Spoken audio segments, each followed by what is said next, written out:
Hi! Hello! నమస్తే. అస్సలాం వలైకుం. Welcome back to my channel Salma vlogs. రోజు మీకు సింపుల్‌గా చికెన్ కర్రీ ఎలా రెడీ చేసుకోవాలో చెప్పేస్తా వచ్చేయండి. ముందుగా మసాలా వేసుకుందాం. ఒక గిన్నె తీసుకొని దాంట్లో ధనియాలు వేసుకున్నాను.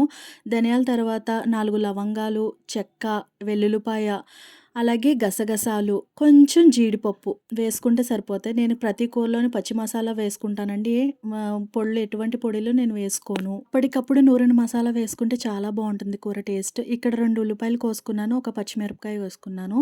అలాగే గ్యాస్ ఆన్ చేసి కడాయి పెట్టుకొని దాంట్లో ఆయిల్ పెట్టుకొని, ఆయిల్ హీట్ అయిన తర్వాత కోసుకున్న సన్నగా తరిగిన ఆనియన్స్‌ని వేసేసుకొని, పచ్చిమిర్చిని వేసుకొని బాగా రెడ్ కలర్ వచ్చే వరకు కూడా మనం ఫ్రై చేసుకోవాలి. అంటే పచ్చి వాసన పోయేంత వరకు ఫ్రై చేసుకోవాలి.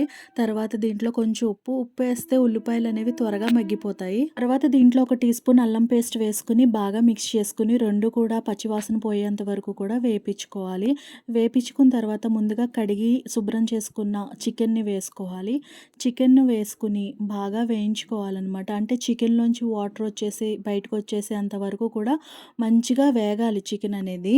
చికెన్‌లోంచి వాటర్ వచ్చేసి ఎగిరిపోయిన తర్వాత దీంట్లో కొంచెం పసుపు వేసుకోవాలి. పసుపు వేసుకుంటే నీసు వాసన అనేది రాదు.